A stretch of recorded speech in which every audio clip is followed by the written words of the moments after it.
여러분, 세상을 살아가면서 내 행복의 조건이 하나 있다면 무엇일까 한번 생각해 보셨습니까? 행복의 조건, 내가 어떻게 하면 행복할 수 있을까? 물론 다 사람마다 다를 것입니다. 그러면 한번 우리가 이제 앞으로 목회해야 되니까 내가 목회자로서 어떻게 하면 목회를 정말 잘할까 하나님 앞에 인정할 수 있을까?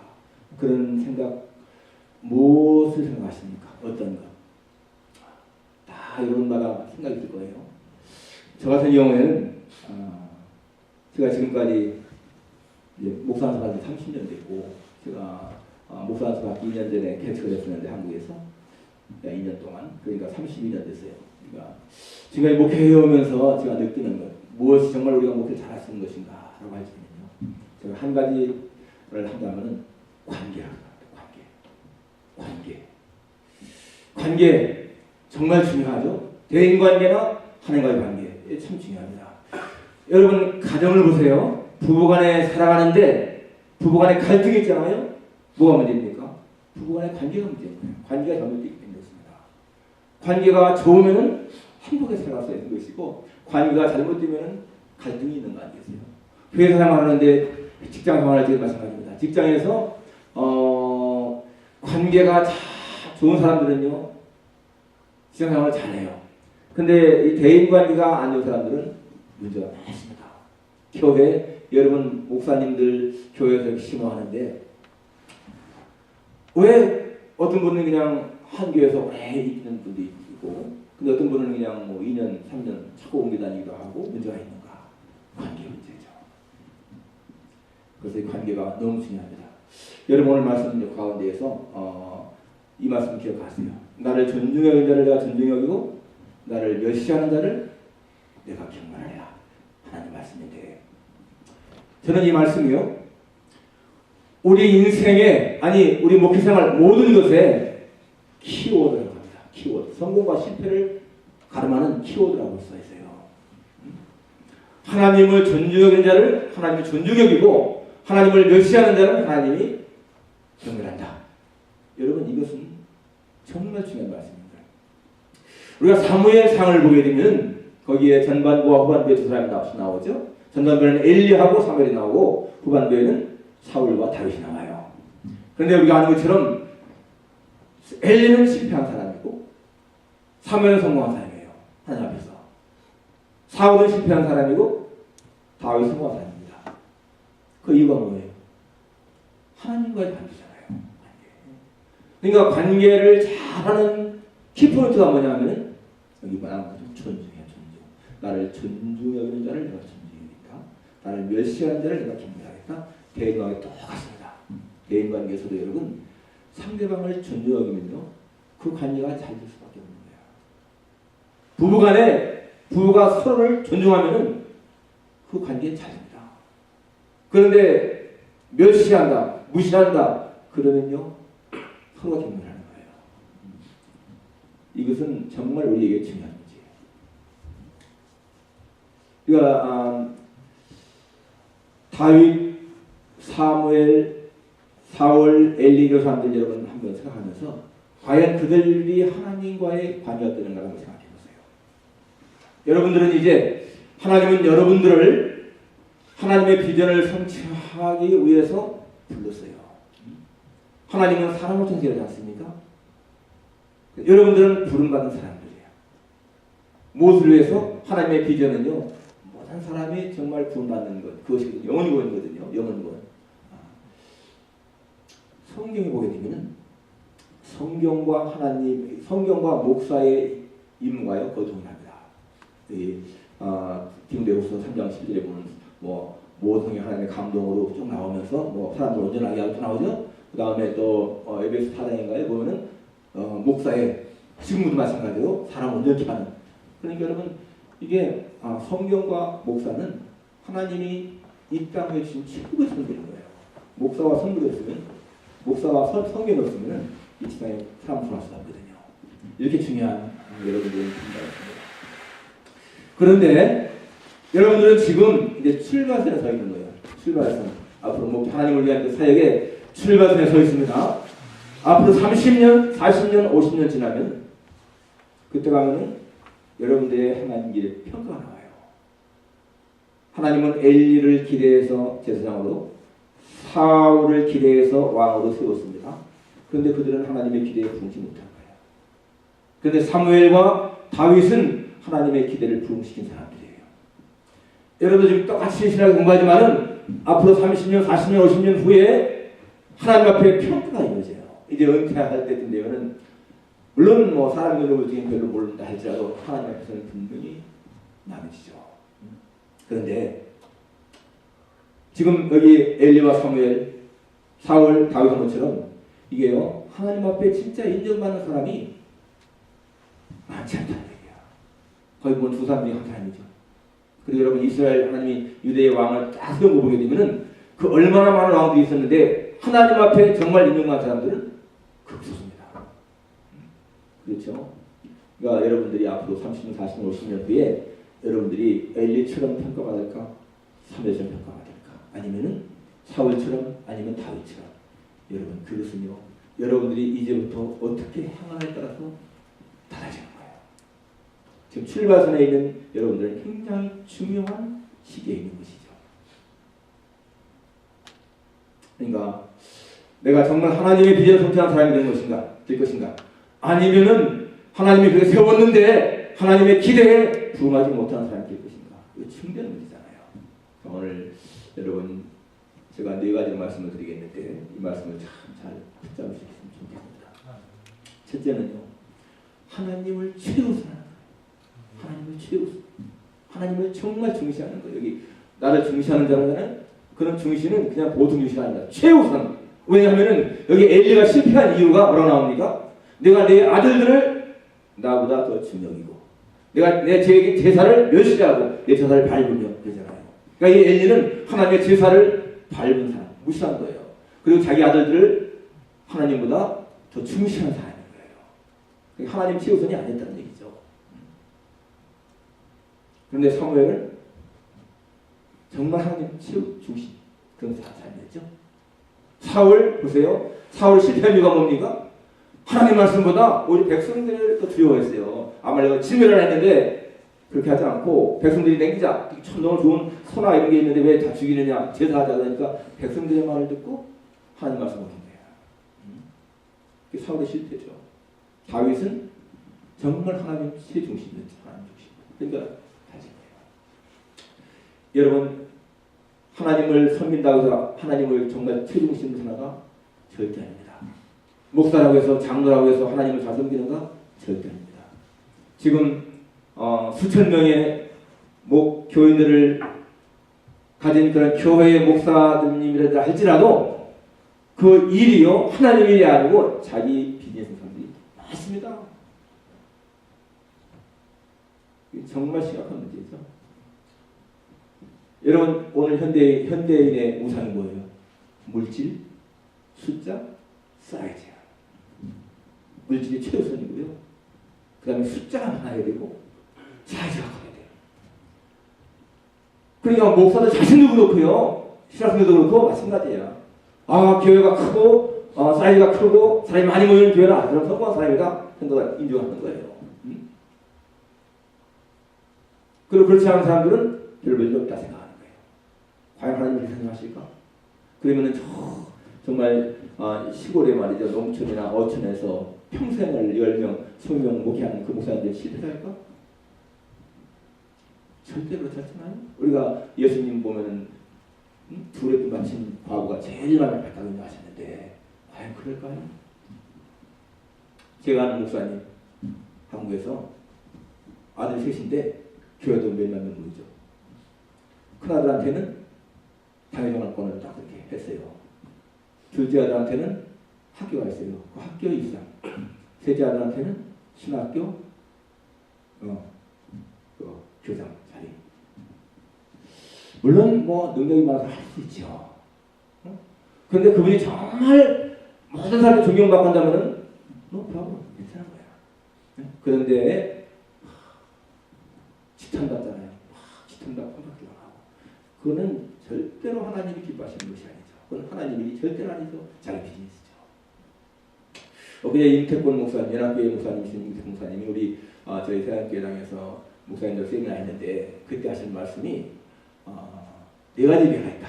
하나는 하나님의 뜻대로 해서 잘 되는 교회가 있고, 하나님의 뜻대로 하는데도 안 되는 교회가 있고, 또 하나는 하나님의 뜻대로 안 해서 안 되는 교회가 있고, 하나는 하나님의 뜻대로 하지 않는데 잘 되는 교회가 있다. 말씀하시더라고요.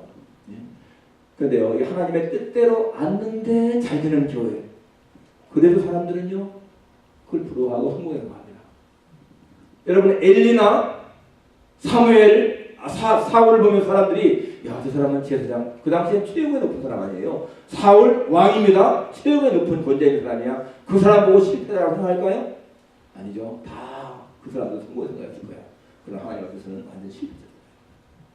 그러니까 우리가 어떻게 앞으로 목회할 것인가, 정말 내 목회, 내 비즈니스 할 것인가, 하나님의 뜻대로 할 것인가, 중요한 거죠.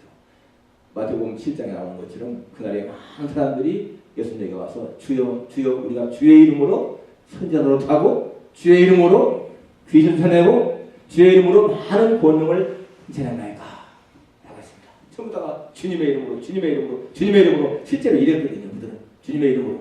그런데 예수님은 내가 너를 도무지 모르겠다. 불법을 향한 자들아 너희 따라가라 라고 했습니다.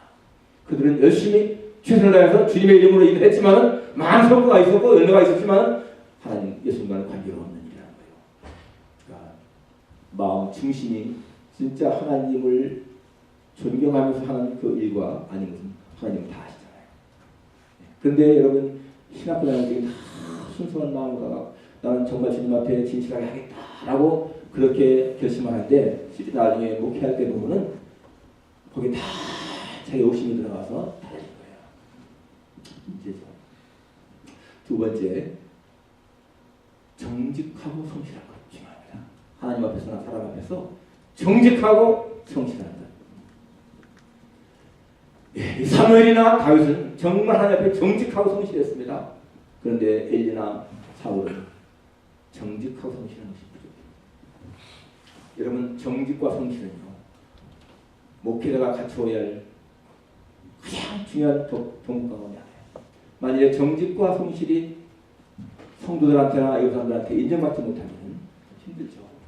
저는 필라델피아에 살면서 저 필라델피아에 이제 8년째 사는데 29년째 살거든요. 그런데 그동안에 필라델피아에 오신 목사님들 가운데서 보면은 지적인 능력 많고요.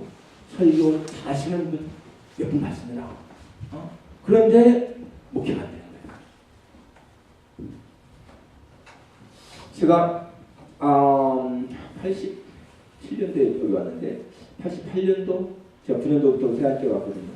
26년째 여기 왔는데 88년쯤인가 이제 남미에서 온 어떤 목사님 한 분 만났어요. 저하고 비슷한 연대인데 풍채가 참 좋아요. 잘생기고요. 진짜 풍채가 좋고 이 목소리가 얼마나 우렁차고 막 은혜스러운지 굉장히 은혜스럽고 우렁차고 설교 잘하고 그런 목사님이었어요. 개척을 딱 했는데 사람들이 막 모이는 거예요. 근데 불과 2년도 안 돼가지고 그 목사님이 교회를 그만두시고 저 메릴랜드 쪽에 가셨어요. 근데 그분이 우리 노예였었거든요. 목사님인데 나중에 메릴랜드 전화가 왔어요. 제가 설교했던가 뭐였던가 했는데 아무개 목사님 아시냐고 내가 안다고. 근데 그 목사님이 제가 그 목사님한테 사기당했다는 거야. 그 목사님한테 돈을 사기당했다고 하면서 근데 제가 뭘 어떻게 하겠어요? 그런데 나중에 또 그 교회 다니는 사람한테 들었는데 그 목사님이 자 우리 새벽기도 합시다 이렇게 하라는 거예요. 새벽기도 작정 새벽기도 한 달인가 20일인가 21일인가를 하자 선포해 놓았는데 그때 미국에 밀려왔거든요. 거기가 개척교회니까. 그런데 첫날 아침에 이 교인들이 다 나왔잖아요. 목사님이 키 갖고 있는데 안 나오신 거예요. 네, 물론 뭐 깜빡 던질 수도 있잖아요. 저도 새벽기도 매일 하지만은 작년 말인가 하여튼 한번 딱 주일날 깜빡 알람도 그냥 안 돼갖고 한 번 못 나온 적이 있어요. 한두 번 그랬어요. 그렇지만은 그런 적이 있어요. 그런데 하여튼 그게 그 목사님에게는요 인테리티의 문제야. 목회하는 여러분 뉴저지의 장두환 목사님이라고 아시죠? 장두환 목사님. 여기 전사님도 계시는데 그 목사님이요. 이런 말씀하시더라고요. 자기가 그 목사님, 그 교회는 목사님한테 적극 지원합니다. 보트도 사드리고 골프채도 사드리고 골프하라고 하고 막 그래서 그런 분인데 이분이 집사님하고 같이 바다에 낚시를 갔어요. 낚시를 갔는데 교인이 전화가 온 거예요. 그 집사님한테, 같이 있는 사람한테. 아, 목사님 찾는데 목사님 안 계시다. 그 집사님이 목사님 보고 목사님 여기 전화가 왔는데 지금 어디냐고 물어보는데요. 뭐라고 대답할까요? 지금 신방주의라고 할까요? 그러는 거야. 근데 이 목사님이요, 그때 정말 생각해보면 지금 어떤 교인이 애머리가 생겨가지고 전화 찾는데 낚시질 한다고 이거 참 좀 그렇잖아요. 그런데 그 목사님은 그랬습니다. 집사님 낚시한다고 하세요. 그랬어요. 낚시하러 나왔다고 하세요. 그 전했습니다. 왜? 만일에 거기에서 지금 다른 데 신방중입니다 라고 했으면은 거짓말이잖아요. 그 누가 합니까? 그 집사가 하잖아.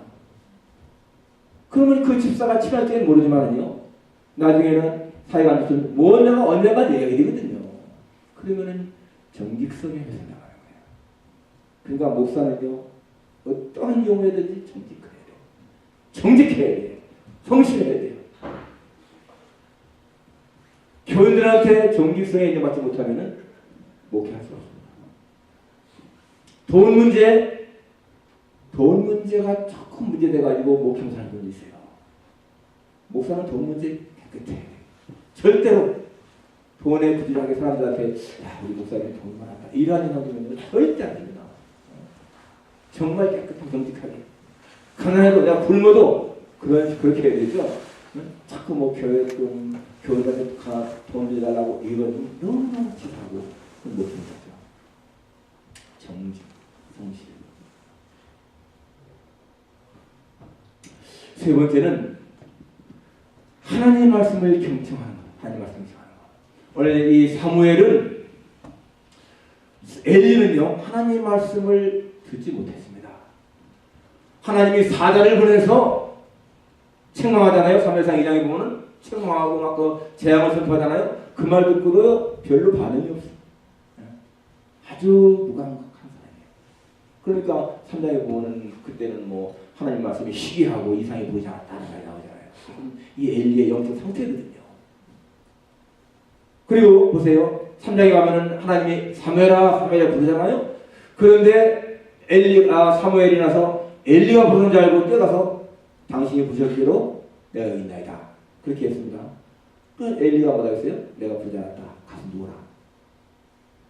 자, 가만히 생각해 보십시오. 만약에 그게 엘리하고 사무엘 거리가 멀었다면은 사무엘이 엘리한테 갈 리가 없잖아요. 가까우니까 불렀구나 생각한다면 이건 가까운 거리거든요. 그러면은 사무엘을 부르는 그 음성을 왜 엘리는 못 들었을까? 들을 수 있는 그런 거리 아닐까요? 그만큼 무딘 상태에 있다는 얘기예요. 사무엘은 참 그때는 누가 부르는지 모르지만 자관에 사무엘 부르니까 하나님인지 몰랐지만 자관에 엘리에게 뛰어갔지 않습니까? 그리고 그때부터 이 사무엘은 하나님의 음성을 듣기 시작합니다. 우리가 목회하면서요 하나님의 음성을 듣는 그게 필요합니다. 여러분 하나님의 음성을 어떻게 들을까요? 우리의 귀로 들을 수 있을까? 우리 육신적인 귀로 듣는 경우는 아마 거의 없을 것 같아요. 그런데 우리 하나님의 음성을 듣는 방법은요 너무나 많습니다. 그죠? 성경 말씀을 통해서 들을 수 있잖아요. 성경 말씀을 통해서 우리가 성경을 읽을 때 그 말씀이 마음에 탁 부딪히는 그런 경우 얼마나 많습니까? 그런 경우에 하나님 말씀을 붙잡는 거 그게 정말 중요하죠.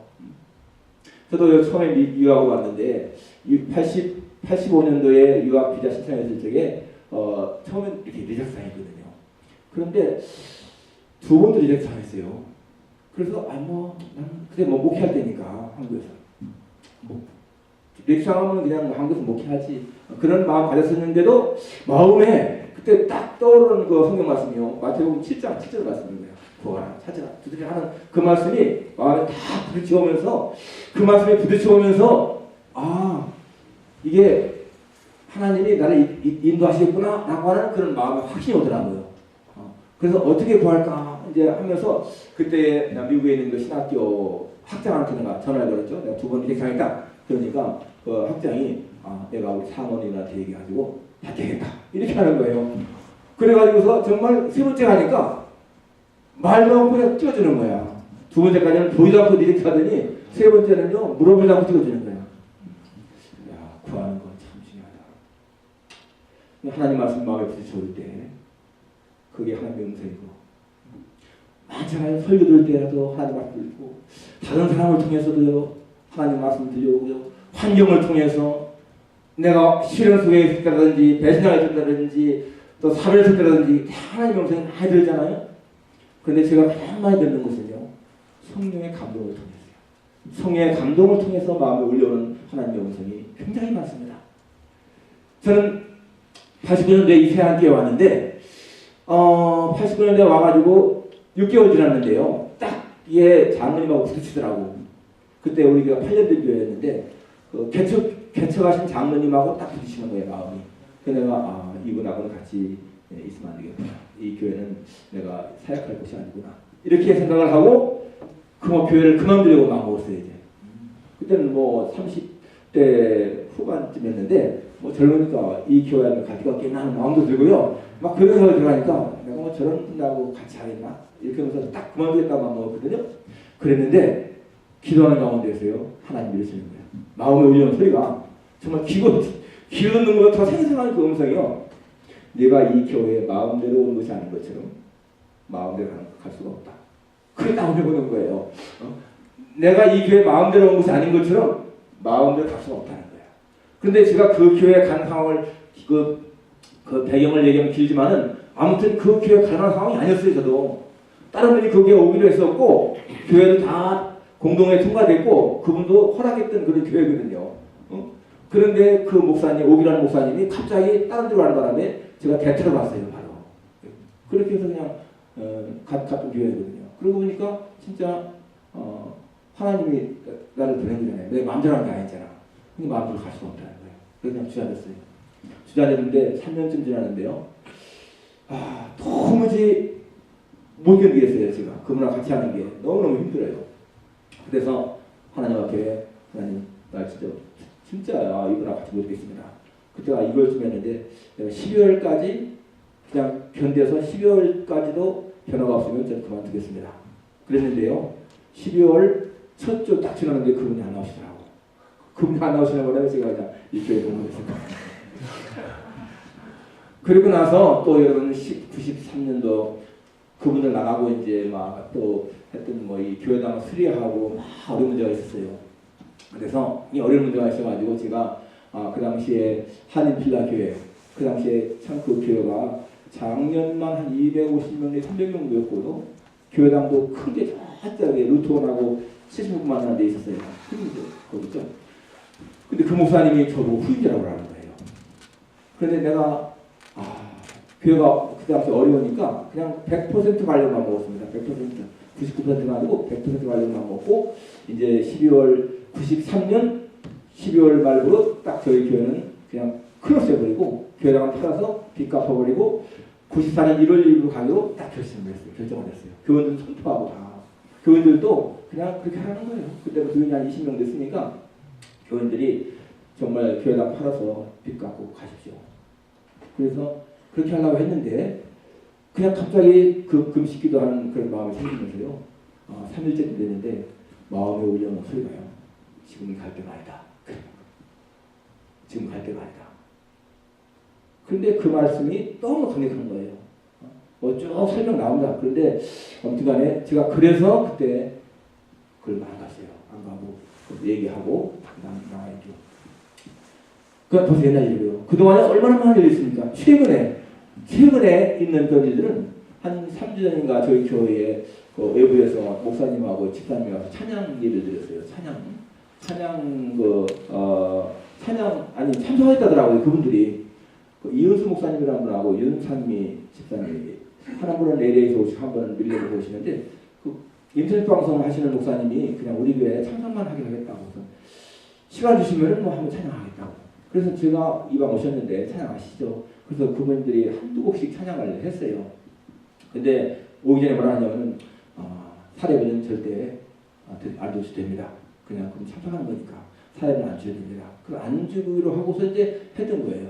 그분들이 다 예배 마치고 이제 가는데 제 마음이요 굉장히 불안한 거야. 그냥 막 부대끼고 불안하고 그러면서 나중에 그분들 다 이제 한참 있다가 저기 얘기하다가는 파트너에서 살 타고 이제 가려고 하는데 마음에 울리는 소리가 너희 교회에 와서 찬양을 하고 또 간증도 하는 그런 주의 종들인데 어떻게 그냥 되느냐. 그런 마음이 막 들어가는 거예요. 그래서 세종부장 다 집에 가고 다 이제 내가 밖에 나가보니까 그 두 분이 같이 왔어요. 그래갖고 차를 딱 빼는 거야. 가려고. 딱 빼길래 내가 가서 저 목사님 주장님 잠깐만 기다리십시오. 내가 바로 딱 시켜놓고 내가 이렇게 갔는데 저는 뭐 거의 체크를 안 끊는데 그래도 이 문제 있으니까 제가 세종시에 가서 체크 빼가지고 200불씩 두 개 400불을 각자 이제 200불씩 넣어가지고 그분들 딱 드렸어요. 들고 나니까 마음이 너무너무 평안한 거야. 저는 그것도요 성령의 음성이라고 확신해요. 하나님이 하시는 일이거든요. 진짜 우리 교회에 온 목사님, 집사님이 찬양을 했으면 하나님 앞에 영혼 돌린 건데 그런 분들을 그냥 빈손하게 한다? 이것은 하나님이 기뻐하시는 것이 아니라. 그러니까 그분들이 너무너무 기뻐하시는 거예요. 그래서 이번에 4월 29일 날 북한 탈북자 난민을 위한 콘서트 그걸 우리 교회에서 하겠다고 자기들이 너무너무 감사해서 자기들이 이렇게 와서 해주겠다는 거예요. 그래서 이번에 4월 29일 날 저희 교회에서 또 하기로 했습니다. 어제 있던 일입니다. 어제 제가 지난주일 날 헌금을 이제 드렸는데 이번에 제 생일도 있고 해가지고 제가 170불은 캐시로 넣고 100불은 체크 썼어요. 체크는 캐시가 안 돼가지고 170불, 100불을 써가지고 270불을 딱 넣었어요. 그리고서 헌금 됐거든요. 270불. 근데 월요일 어제 재정부장님이 전화 와서 장로님이 목사님 체크 어떻게 쓰신 거예요? 왜요? 근데 100불은 체크 썼고 170불 캐시 넣었죠. 근데 목사님 거기에 100불은 숫자 썼는데 영어로 쓰기는 1000을 쓰는 거예요. 근데 여러분 그게 그렇게 되면은요 원래 은행에서는 이 1000들도 중시하는 거예요. 숫자보다. 그죠? 근데 그렇지만 이제 그 사람들이 그런 거 물어보는 거예요. 그래서 내가 100불 했습니다. 알았어요. 어제 우리 당회했는데 저녁에 체크를 딱 주는 거예요. 저한테. 다음 주에 100불짜리 주세요. 그러면서 제가 받아왔어요. 그래서 이제 다음 주에 100불 주려고 생각했죠. 근데 오늘 아침에 새벽기도를 딱 드리는데요. 제가 평소에 강조한 말이 이겁니다. 사람이 마음으로 자기의 길을 계획할지라도 그 걸음을 인도하시는 이는 여호와시니라. 저는 그 말씀을 굉장히 좋아하고 항상 생활 속에 생각합니다. 오늘 새벽기도를 하는데 새벽기도 인도하는데 마음에 드는 거예요. 야, 네가 마음의 계획을 내서 했다 하더라도 그 걸음을 인도하시는 이가 하나님이신데 네 마음의 계획과 걸음을 인도하시는 하나님이니까 어느 게 더 중요하냐? 그럼 뭐가 중요하겠어요? 내 마음의 계획과 하나님의 인도하심 어느 게 중요해요? 하나님의 인도하심이 중요하잖아요. 이거는 참으로 하나님이구나. 그런 마음 다 보는 거죠. 그래서 제가 오늘 아침에 와이프랑 같이 아침 식사하면서 얘기를 했죠. 여보, 이게 말이야. 이런 마음이 들어가는데 이거 하나님 신 말씀이다. 그래서 설명했더니 와이프도 뭐 당연히 그렇게 해야죠. 그러는 거예요. 그래서 이제 오늘 저녁에 그 장로님과 식사하려는데 내가 이제 이 치크 주면서 이제 그래야 되죠. 다른 대로 맞는 거니까 그냥 치크를 좀 시켜주시죠. 그런데 여러분 그게 손해날 것 같은 생각이 들면요 그렇게 할 수가 없잖아요. 지금 저는 100불, 1000불 다 지금 재능이 없대 자료가 없어요. 사실 상황이 그렇지만 3월 첫 주에 사람이 받으니까 그걸 하면 되겠지 이제. 아무튼간에 성령의 음성을 듣는 거 그게 우리 생활 속에서는 너무나 많습니다. 제가 신학교 다닐 적에 바로 이 신학 30년 전이네요. 35년 전이네요. 그때 우리 저는 고려신학교 나왔는데 한국에 서울에 있는 고려신학교 그때 교회 건축원금을 했어요. 그러면서 작정하라고 다 그러는 거예요. 작정하라고 선배가 들어가지고 저는 그때까지만 해도 작정 한 푼도 안 생각했습니다. 그때 뭐 작정할 마음이 없더라고요. 그런데 작정서를 딱 받고 오는 순간에 마음에 30만 원, 그래 30만 원, 그냥 울리는 소리가 30만 원, 81년도가 그때 했는데, 그래서 30만 원 써냈죠 작정으로. 그런데 그 30만 원 써냈는데요, 그 달에 제가 재형저축 그때 칼날도 대학원 다니면서 그때 시작 공부했는데, 재형저축 3년 만기가 딱 끝나면서 30만 불 딱 받는 거야. 그러니까 30만, 예? 30만 뭐 30만 불에 30만 원, 30만 원, 30만 원, 30만 원. 그래가지고 냈습니다. 저는요 건축원금 할 적에 작정하면은 마음에 작정하면은요 하나님이 채워준다고 확신이 있어요. 안 될 것 같은데요 채워줘요. 저는 우리 교회 지금 세 번째 건축을 했거든요 교회당을. 그때마다 건축원금 이 1999년도에 살 적에는 제가 11,000불 작정했는데 우리 교회 한두 모여서 그때 우리 딸 둘이 대학교 다닐 때예요. 대학교 막 98년도에 들어가고 90년도에 들어가고 딸 둘 대학 유펜하고 NY 다 사립대학 얼마나 비싸요. 그런데도 다 등록금 내면서도 11,000불 1년 안에 할 수 있도록 그렇게 채워줄 수 있습니다. 그러니까 이 마음에 감동이 올 때 하는 거는 절대 소용없어요. 하나님의 음성 듣는 거, 이거 시간이 다 갔네요. 한 가지만 더 하십니다. 한 가지 더는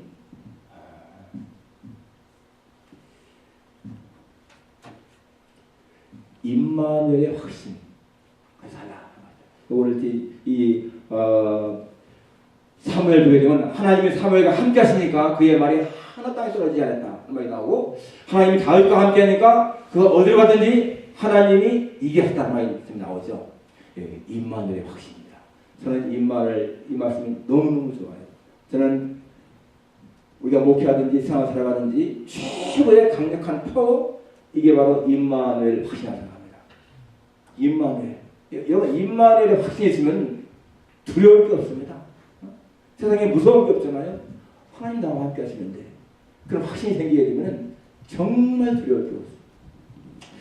여러분 하나님에 대한 그 인식이 사람마다 다 달라요. 그런데 여러분 하나님은 공의와 사랑의 하나님이라고 했는데 여러분 생각에 공의와 사랑 가운데 어떤 것에 더 비중이 갑니까? 각자마다 다를 거예요. 응? 나는 공의의 하나님, 사랑의 하나님, 뭐 50% 50% 갔어요? 아니면 뭐 어떻게 우리 회장님 어떻습니까? 사랑의 하나님. 사랑의 하나님? 네. 네. 몇 대 몇으로? 한 60대 40. 우리 부회장님은? 부회장님? 사랑의 하나님 쪽에 좀 더 마음이 강해요. 예. 어떤 분은 공의 하나님이라고 무거울 수도 있을 거예요. 그런데 저도요 사랑의 하나님이 훨씬 더 많습니다. 나는 80대 20 정도가 사랑의 하나님을 더 생각합니다. 에레미야 오늘 보니까 에레미야 29장 11절에 너희를 향한 내 생각은 내가 아니 재앙이 아니라 뭐요? 평안이요 너의 장래에 소망을 주라는 것이라 라는 말씀 나오죠. 너희를 향한 내 생각은 내가 한다. 재앙이 아니라 평안이다. 여러분 그렇습니다. 하나님은 공의 하나님이시지만 사랑이 훨씬 더 큽니다.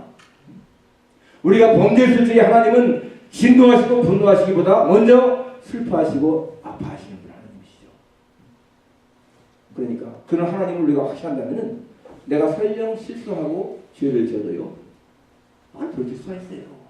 하나님은 회개하면 용서하시고 사랑하시니까 다 우리 실수할 수 있습니다. 누구나. 그런데 돌이킬 수 있는 그 여지가 있는 거예요. 공의의 하나님이 너무 강한 사람들은요 늘 두려움 가운데 살아요. 하나님에 대한 두려움 좋지 않습니다. 저는 목회를 정말 즐겁게 기쁘게 한다는 생각을 해요. 기쁘게. 네? 몇 시간 아직 이게 다 다르신데. 더 하셔야 돼요. 네? 몇 분? 한 5분 해야 돼요? 네. 목회를 기쁘게 해야지 목회하면서 막 고역스럽다. 진짜 불행한 거예요. 어떤 분이 이런 말씀했습니다. 사람은 체질적으로 노동은 안 맞는다. 노는 건 맞는다. 그렇죠? 여러분 노는 건 다 좋잖아요. 노동은 힘들잖아. 왜? 노동하면 피곤하거든요. 짜증이 나거든요. 근데 노는 거는 짜증이 안 나. 피곤치가 않아요. 저는 운동을 좋아하는데요. 미국에서 한 20년 동안 테니스하고 지금은 이제 골프 탁구 하는데 테니스 그 여름에 그 뜨거운 날 진짜 돈 주고 하나도 안 할 그런 일을 갖다가 그냥 하고 골프도요 여름에 뜨거운 날 카트 끌고 다니고요 추운 날 저는 레코드가 마이너스 12도일 때 영하 12도 섭씨 영하 12도일 때도 골프였어요. 옛날에 연합교회 집사님 목사님 김재성 목사님하고 그 사람이 좋으니까 하는 거예요. 좋으니까 피곤하는지 모르고 하는 거예요. 저는 그래서 목회를 그렇게 노래하는 것처럼 하라고 강조해요. 내가 무언가 좋아하는 일을 하게 되면 피우지 않는 것처럼 그런 마음으로 해라. 그러니까 설교 준비할 적에도 물론 짜증나고 힘들 수도 있죠. 그런데 그걸 즐기는 거야. 설교 준비하는 거 그 시간에 무엇인가 내가 모르는 걸 찾고요. 발견하게 되고 깨닫게 되면 얼마나 기쁨이 있습니까? 너무너무 기쁨이 있잖아요.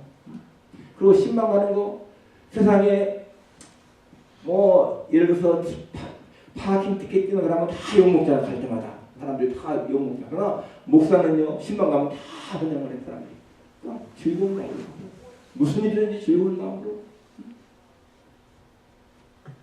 그러면 목회가 즐겁죠. 그리고 적절한 자기 취미생활이 정말 중요해요. 지금은 덜하지만 골프를 저는 10년 좀 넘었는데 처음에 할 적에는요 토요일날 참 기분 좋고요 주일날 기분 되게 좋아요. 왜? 월요일날 골프 치니까 그 월요일날 골프 친다는 생각하면 너무너무 이 주일로 잘 재밌게 지나가고요 너무 좋은 거예요. 왜? 내일에 여러분 소풍과 연달 기쁘잖아요.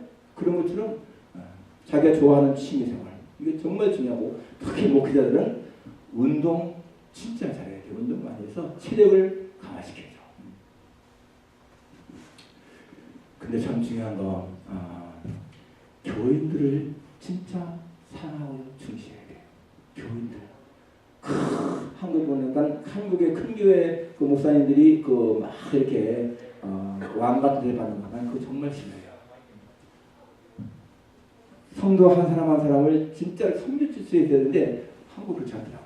마치 성도들이요 나를 위한 어떤 그 하나의 수단이야 수단. 그대로는 안 되죠. 하나님을 존중할 줄 아는 사람은요 성도도 존중할 줄 알아요. 그러니까 정말 성도 한 사람 한 사람을 아끼고 사랑하는 그런 마음 그 중요하고 피해야 할 것이 있다면은 여러분 목회할 때 참 이 비교의식이요 이게 많이 옵니다. 저 친구는 저렇게 교회가 크고 잘하고 나는 뭘까 하는 그런 생각이 들 때가 많이 있어요.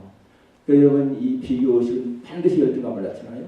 그런데 그거 극복하자는 것은 자기 목회가 초라하고 나중에 정말 힘들죠.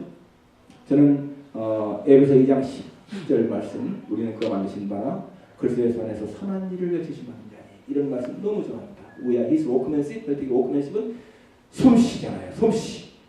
근데 하나님의 걸작품이다라고 하는 그런 의식. 이사야 43장 4절에 내가 너를 보배롭고 존귀하게 여기고 너를 사랑하였다라고 하는 말씀. 그런 말씀 드리면요 비교의식이 아니라 창조의식이야. 나는 이 세상에 하나밖에 없어. 하나님 앞에 나가는 사람은 한 사람밖에 없다고 하는 것. 하나님은 나를 정말로 걸작품을 만들었다고 생각. 그렇기 때문에 다른 사람과 비교할 필요가 없는 거예요. 내가 길을 묵묵히 걸어가면요 나는 하나 비교만 한다. 그 생각. 그렇기 때문에 나는 무슨 큰 교회 무슨 이거 정말 그에 대해 부러움 없이 하고 있어요. 제가 마지막으로 시간 많이 가는데 미안합니다. 한 가지만 말씀드리고 끝낼게요. 여러분 이 설교 준비할 적에 최선을 다해야 되고요. 설교할 적에 제발 원고 들고 하지 마세요. 원고가 올라가는 거 그걸 좀 진짜 정리해야 돼. 원고 다 써놨죠. 써놓지만은 일단 그거를 암기하든지요 요약하든지 하고 저도 지금 여기 오늘 하려고 이거 갖고 왔잖아요. 저는 항상 이 정도 하는데 이 한정이 갖고 하지만은 여러분 요약해놓고 조금만 하면요 안 보도 할 수 있어요. 그렇지만은 원고 갖고 와서 이렇게 읽는 거기에 매이는 거는 절대로 우리가 피해야 돼요. 절대로. 그건 여러분 처음에 두렵지만은요 결심을 하고 한번 없이 내가 책이 나가겠다는 걸 한번 해보세요. 추라이 하면은 하나님 도우십니다. 도와줘요. 그리고 마지막 한 가지 여러분 꿀볼 교훈 통해서 위로 받으십시오. 여러분 꿀볼은요 목적이 뭡니까? 꿀을 채취하는 거야. 꿀 채취. 꿀 채취 막 다니는데 어느 날 꿀을 채취 못했다. 그러면 그 날 나 오늘 화딱 쳤구나 이렇게 하시잖아요. 그렇지만 여러분 하나님 편에서 보여지기는 절대 흩어진 게 아니야. 꿀벌의 가장 중요한 꿀 모으는 것도 있지만 수분 작용이야. 이 꽃과 저 꽃을 매개시켜서 열매 맺게 하는 거, 이 수분 작용이 얼마나 중요합니까? 굉장히 중요해요. 여러분 꿀벌이 없으면은 과일 없잖아요. 얼마나 중요해요. 우리가 정직하게 그리고 부지런히만 하나님의 일을 하게 되면 우리가 알지 못하는 마치 꿀벌이 꿀 못 맞지만은 수부장이한 것처럼 그렇게 꿀벌을 모르잖아요. 수부장이한 거. 그것처럼 여러분 우리가 하나님 앞에 정직하게 진실하게 열심히 일하게 되면 결실이 열나겠습니다. 여러분 참 지금 출발선에 있는데 앞으로 40년 50년 지난 다음에 모두가 사무엘같이 다윗같이 그렇게 인정받는 되기를 축원합니다. 기도하겠습니다.